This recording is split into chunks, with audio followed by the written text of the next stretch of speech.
Good morning, good afternoon, and good evening, Mr. and Mrs. Coleridge, from Scranton to Pine Grove, the Glenburn Mountain to the Pioneer Tunnel, and all you good news in between. I'm your hardcore historian, Joey McGinley Jr., and I'm here at the hardcore headquarters in my wonderful hometown of Coltmont, Pennsylvania.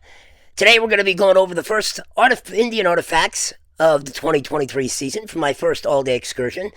The site of origin for these pieces of ancient history is along the north branch of the Susquehanna, north of Sunbury, in a Lenape village called Nishmekachlo. Several of my videos have been done regarding the artifacts of that site.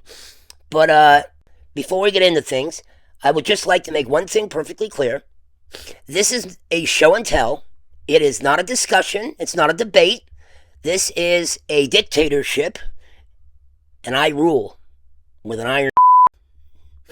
But seriously, though, I'm not interested in anybody else's opinions.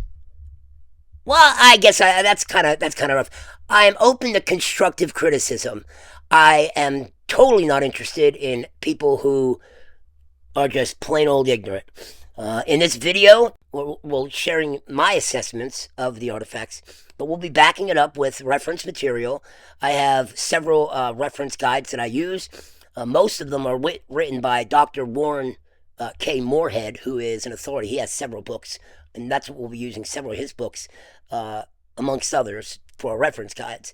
So these aren't just guesses that I'm making out of nowhere. These are backed by real data and real and backed by real research from real historians. Okay, I didn't have some people consider themselves high and mighty because they had a couple extra $100 to go take an online certification, or a class at the community college. When really what you need to do is, to get a real good understanding of what you're dealing with, you need to sit down and just read these old ancient reference guides. Most of the ones I've found, you'll find them easily on internetarchive.org, or the Library of Congress.gov. You can go on there and find all kinds of, and these pages, some of the books are, all of them are at least a couple hundred pages. Some of them are over 1,000. But, if you just breeze through them, you'll see the same things I'm seeing. You'll read the same things I'm reading, and you'll learn the same things I'm learning. That way, you'll know what the you're talking about, and I don't have to, go through lines and lines and lines of bull that's just, cluttering up the comment section. I would like to keep the comments open for, constructive criticism and discussion topics, okay? Again, I don't care what your opinion is, frankly. If you don't like what I have to say or how I do things, bye. See you later. Have a good one. This is your chance to leave. So, let's get into the actual episode. Get your hard hats on, guys. Things are about to get hardcore. The first thing you're going to want to do when you're handling your artifacts is get some gloves on. And according to the reference guide, Oklahoma Artifacts, this right here is a stone abrader, and it served as a file, hone, or whetstone in working other stones, shaping wood, or shaping bone tools. They are made of a granular type of stone, rough to the touch, and which would serve as an abrasive material. Since most of them found in Oklahoma and Pennsylvania are made of sandstone. So yeah, and then we'll put some pictures up here so you can see, but you can see here 3D. All right, get it in there. See, and then what they would have done with this, it would have been used for shaping and reshaping their arrows. What you do if your arrow got bent or out of shape, you just take your wood and run it through there, and it would straighten out your arrow. You can see tool marks there. All right.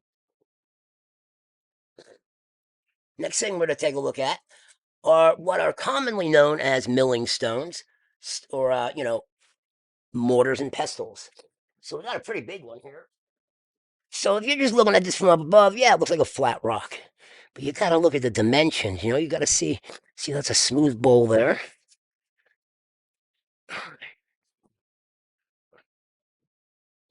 Now some things I'd like to show you here. And I want you to remember, see that right there? See that? See those marks? Those are plow marks, okay? You remember that. See how the plow, it looks like when, this was in the ground, the plow would have just came and skipped right over top of it. See that? There's, it just, it's a plow mark. You can see they're deep. There's no uniform. You can see that's the damage. Remember what damage looks like. And you can see this is purposefully done.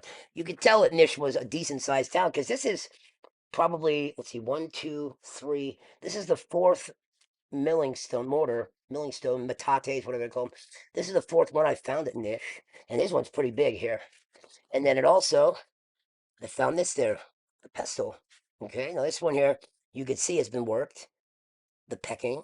What they would do is they would use a harder stone substance to make pecks. And they peck along the stone face there. And then when they, got a certain amount of holes, they would sand it all down and then shape it. And that's what this is here. And then they could have, to use this to, roll, to crush, you know, um, this is, this is probably about 6 inches. All right, not the biggest one I've ever seen, but you can see it fits good there.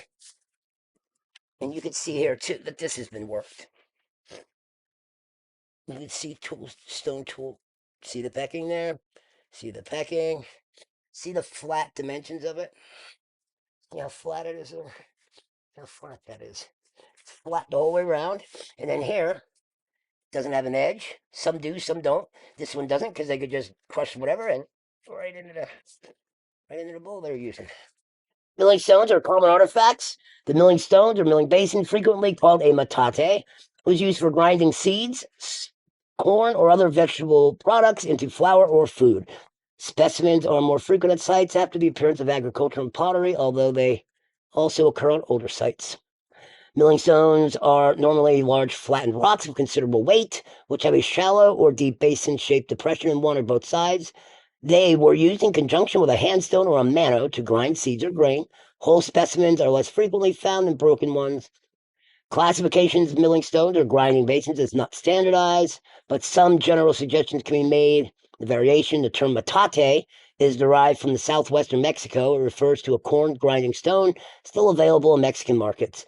This term has been commonly applied to all kinds of grinding basins elsewhere, even though obvious differences exist. One characteristic of the usage of a metate is the grinding process itself, in which the handstone is rubbed back and forth in a washboard motion to grind the grain, I guess like this. The movement results in a trough-shaped grinding surface, which is best utilized with two long-handed stones. So yeah, that's what this is. And again, I can understand why people would just look at that and say, oh, just a river rock with a picture. But again, you got to see the dimensions. You got to see the bowl stuff there and the tool marks and the flat edges and stuff. Okay. So, so we got to move on here. All right, moving on. Here we go. We got two. Ceremonial or accents here. Okay, these are called grooved axe heads. All right. This one would have been more ceremonial. You can see there's.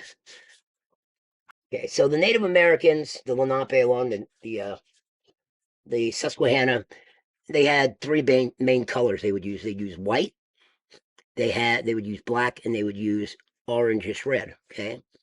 They grind it down into powder. Then they'd use the binding agent, which interestingly enough would have been walnut oil, black walnut oil. And that's what they would use as the binding agent. And then they would also mix it with spit or water to give it its to thin it out a little bit, and then they paint on the rocks. And apparently, whatever they used with the binding agent, the walnut oil, and I say black walnut oil because I found a source somewhere along the road that said that's what they used, and it just so happens that the fields at Nish are lined all the way down with black walnut trees.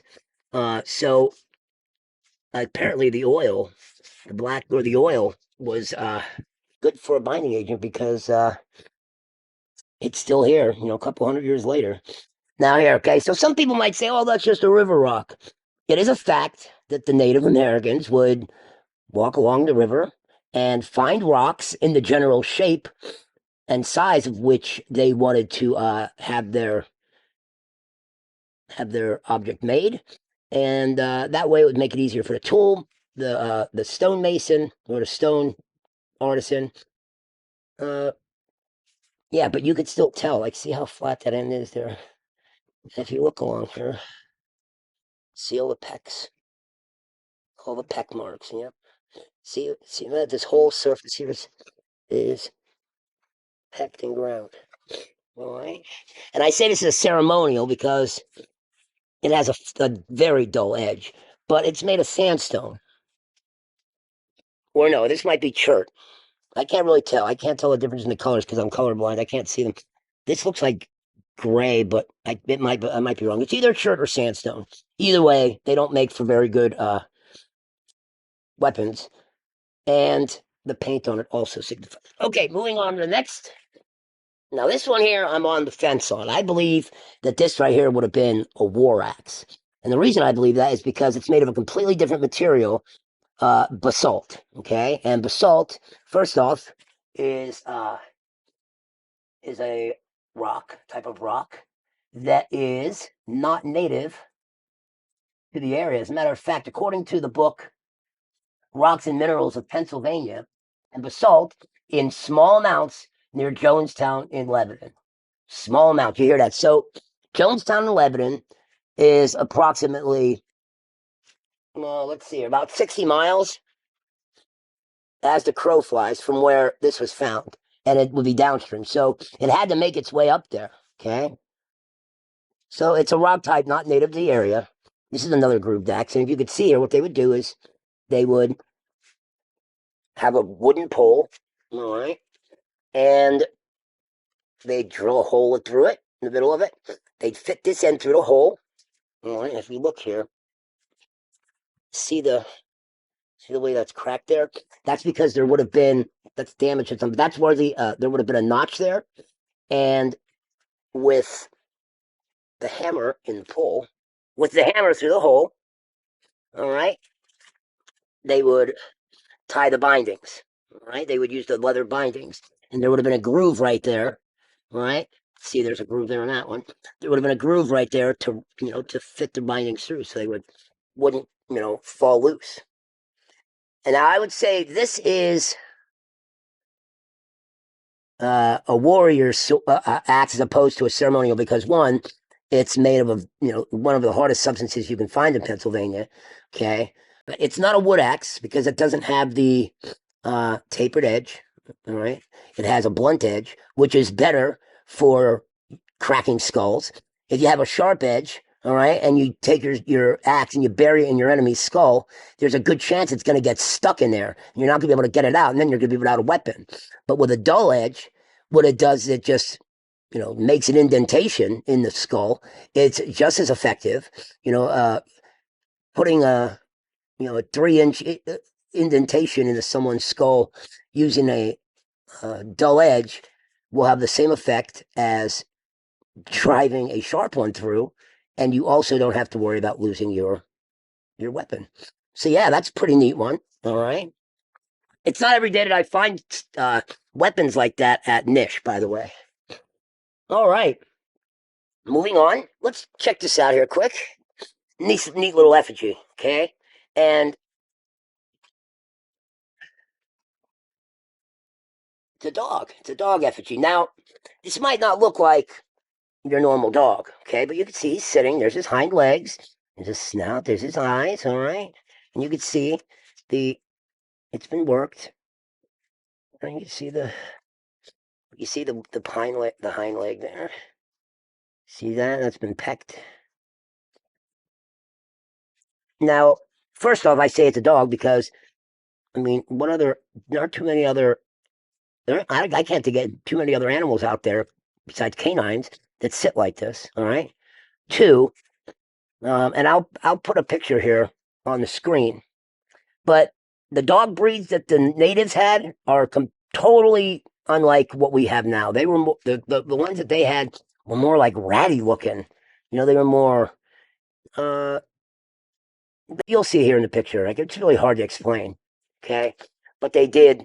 That's what a dog will need. And if you look, okay, just for further confirmation, look at how it sits perfectly on there. All right, perfectly straight. I mean, that's not a coincidence. All right. Okay, these are grinding stones. All right, you see how flat that is? They'd have been using that to sharpen arrows. You're confused on whether you have an artifact or not. Try fitting it in your hand. All right. True artifacts will fit in your hand perfectly. All right, let me take these. Let me just. I'm going to violate my rule here a second. Take this glove off. You see here, this little indentation, and these marks here. My hand fits perfectly there. Fits there perfectly. Maybe the hand is a little bit bigger, but it fits perfectly. And then I could just all day polishing stone as opposed to a sharpening stone. Let's see here. This person would have had a big hand, much bigger than mine. But again, you can see how the hand would fit in there, and then you just polish your stone. See how flat that is? We're getting into the controversial topics now, but okay, so here's what we have. So, according to the book Primitive Industry by Moorhead, Dr. Moorhead, all right, he has a section in there devoted to what he calls hand hammers. All right, figure 38 represents a peculiar pattern of stone hammer, in which the hammerhead and the handle are all in one. This so-called handle is a continuation of the head, but has been pecked, ground, and chipped until it's cylindrical. While the outline is that of a hammer, it is not improbable that it was used as a pestle, though the end is not battered or worn in any way. The head varies considerably in thickness, and on the side projecting from the handle is quite narrow, and has the appearance of having been chipped, or possibly this is the result of long continued usage and hammering against stone. Perforated stone hammers, similar to those found in such abundance in northern Europe, are of rare occurrence in North America. I know but of a single specimen of perforated stone implement, which may be considered as probably a hammer. It is in the collection of the late Professor Haldeman. This hammer measures 8 1/2 inches in length by 4, is oval shaped. I thought it said, oh yeah, and it says here that it was found near Cheekies, Lancaster County, Pennsylvania. So it's interesting that they found other hand hammers. Now let's check this out. Hand hammer. What do you mean by hand hammer? All right, so again, this guy's hand was a lot bigger than mine. But here you go. You have your hand fits in there perfectly. And then they'd use it to crack open shells, nuts. All right, or they could use it as a pestle too. Could also, I guess, be used as a war implement. Because if I take it and hold it the other way with my right hand, it actually fits in there perfectly. And you could walk up to some mother and just crack them right in the head with it. All right, so what's controversial about these guys? Why am I saying they're controversial? They all kind of have a similar shape, right? Last year, one of my first artifacts that I found over along Fishing Creek in Bloomsburg is a handheld Celt. All right, this one here fits in your hand, like this. All right, and then that would have been sharper. This is in the creek, and they would use it to chop away, chop the middle out of the wood, or chop the wood out of a stump in order to make canoes. All right, you can see again, it has the same general shape. Now, the natives are for incorporating their spirit animals into their stone tools and weapons. So if we're just looking at these, and let's just assume for the sake of argument that these are effigies. Can you think of an animal that has a long trunk like that? Okay, guys, if you haven't guessed it by now, I am of the opinion that these are mammoth effigies. All right, and before you go, first off, you can't tell me that doesn't look like an elephant head. And if you look closer, the person who this belonged to wanted to make sure that people knew that this was an elephant by painting an ear on there.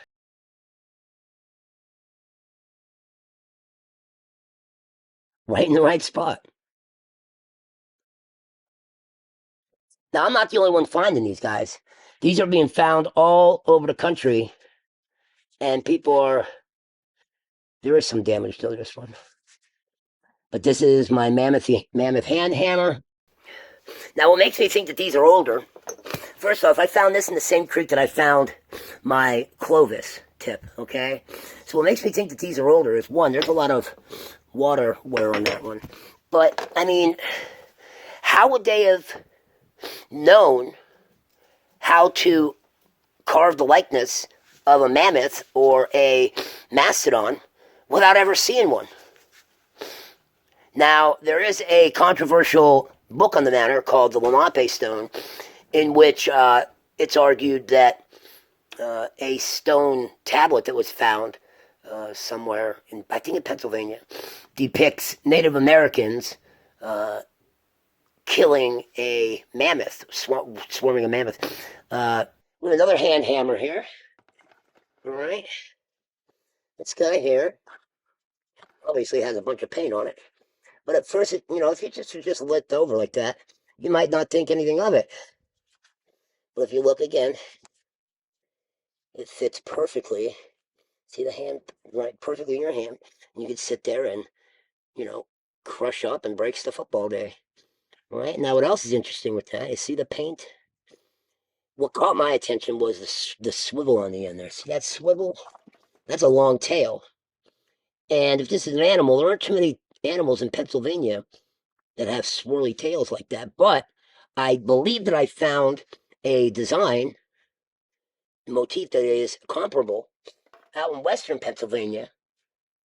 And that stone is called, it's called Indian God Rock. All right. And Indian God Rock is in western Pennsylvania. Okay.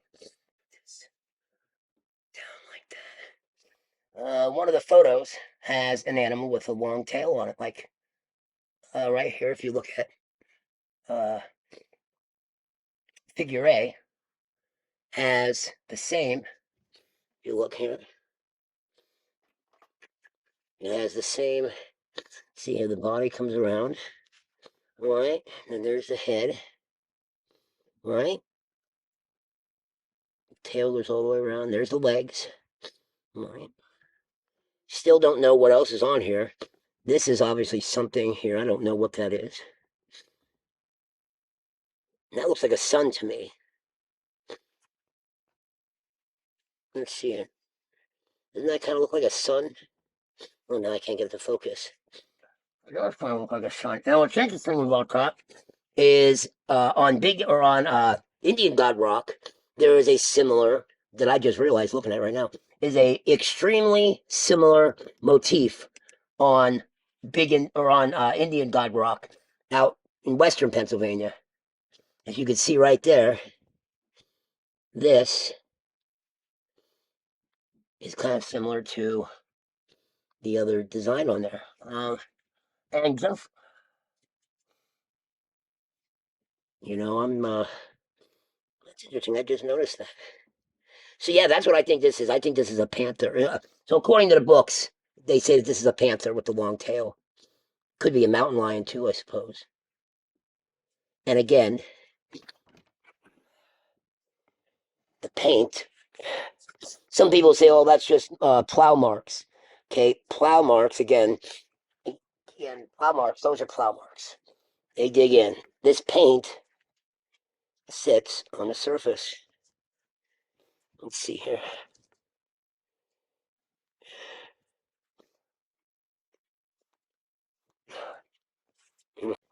So what I think, all right, let's see here. Let's bring this back. So what I believe is that this is where they would have mixed their paint up in. Right, you gotta see there's some paint along there. And then there's a flat side here that can be against the body like that. And all day they can just mix their paint up and then paint like that. That's what I believe that is. All right, moving along. Here's some more. Now these, I don't think these are controversial. I mean, I'm sure to some of them they will be. But and there's a whole Moorhead actually wrote an entire book dedicated to just this subfield of artifacts called the Birdstone Ceremonials. All right, and they're pretty self-explanatory. I mean, here we have one, two, three, all right, of different shapes and sizes, but they're pretty self-explanatory. I mean, it's a bird without wings. You know, see the head there, the body. Now, this is the most common motif, the most common design, with the head in the front, the dip in the body, and then the butt end up, up in the air like that. Okay.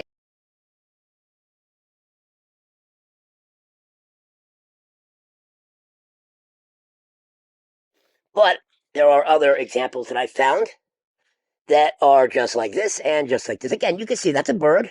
See the head there, the bird. It looks like it's, uh, yeah. I mean, it's like it's flying along. But again, and you can see that these have been worked. All right, there's some damage done to that one there. But these have been worked. You can see they've been pecked. There is some damage to them. Damage. Now, I haven't been able to find too much information on like what the deal with these were. Like they almost seem to me like if you've ever seen the porch ornaments where it's like a duck or a bird and it has wings and you pull down on its body and the wings go up and then from the weight of the body that goes up and the wings flap. I would imagine that they probably used actual feathers and they're obviously ceremonial tools. Or maybe they're teaching because Nish is the education, recreation, and religious uh, community of the region. Maybe they're just learning tools, you know. All right. So lastly, we're going to take a look at the most controversial of the stones that I've found. Okay. Now, I'd just like to say that first and foremost, it sits up really straight. It looks like it has a pretty purposeful design there. People would just look at this stone here and say, "Oh, that's just walk down. It's just plow marks." Simply put, according to making pictures in stone, what these are known as are engraved stones. Okay, and it says here, engraved stones occur throughout the northeast woodlands. They are decorated tablets, or small slabs, pebbles or cobbles of sandstone, siltstone, steatite, shale, slate, or other rock material. Their designs are often obscure and difficult to describe, explain, and understand because they are non-representational or the objects are broken. Geometric and abstract decorations are often present, okay, such as, pay attention, parallel or diagonal lines, crosses, X's, cross-hatching, ladders, rayed arcs, zigzags. Okay, so the incising on these stones is sometimes deep and clear,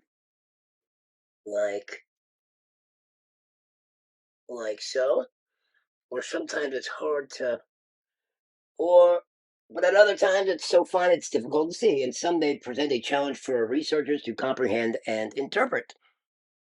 So, an example of a incised gravestone found in Pennsylvania uh, is known as the gridstone. An unusual stone containing a grid-like design was found on top of Spanish Hill, which is located in South Waverly, Pennsylvania. Spanish Hill is thought by some historians to be the site of a 1615 village. This artifact is presumed to be surface collected specimen and of Indian origins. The grid consists of three parallel grooves. Grooves are smooth one, varying depths. They don't know what it is, but again, if you can see, there's those grids there.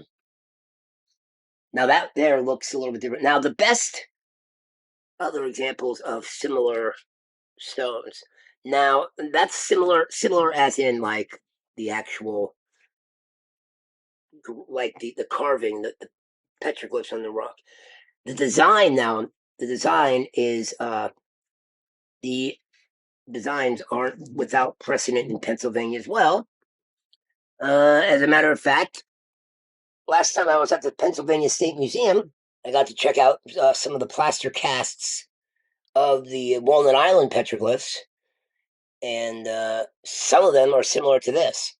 So we check out petroglyphs in the Susquehanna River by Kadzow. He explains about the Walnut Island petroglyphs, and he says a very close analogy can be made between the writings of the ancient Chinese and those found on Walnut Island.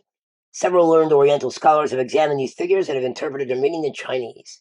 It reminds me of, and this is even spot here, 22, 29, and 41 are actually the Chinese symbol for well of water. A similar design, without the dot in the center and with the horizontal line straight instead of curved at the bottom, was used amongst the Arikara, Mandan, and Hidatsa American Indians to signify that one whose person or property this figure appears upon has successfully defended himself against the enemy in battle. Now that's interesting because you look at this without the dot, it has the straight lines. You can't look at this I mean, if you look at this, it almost reminds me of like the Nazca Flats down in Peru, where the Nazca lines are, where there's just like straight lines all over the place. Some of them are darker than others, etc., etc. All right, guys. So I hope that you enjoyed learning today. I hope that you could take something from this. And I thank you for watching another episode of Artifact Adventures.